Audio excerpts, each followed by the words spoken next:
என்பதை என் அருமை தாய்மார்களும் என் பிறந்த சகோதரிகளும் மறந்துவிடக் கூடாது. என்னை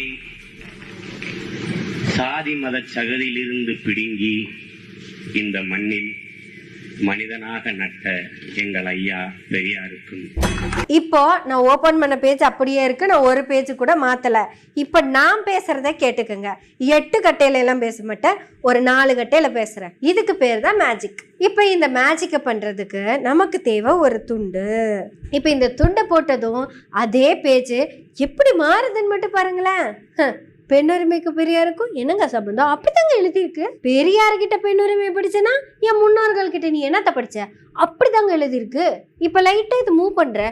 எங்கள் பெண்கள் ஆட்டோ ஓட்டுகிறார்கள், விமானம் ஓட்டுகிறார்கள். இன்னி டப்பிங்கெல்லாம் வேணாம், நம்ம அப்படியே கேட்டு பேசிக்கலாம். இப்ப பாருங்க, இந்த பெரியாரை ஒழிப்பதுதான் என் வேலை. பெண்களை பெரியார் அடிமைப்படுத்தி வைத்து இருக்கிறார். இதுதாங்க மேஜிக்.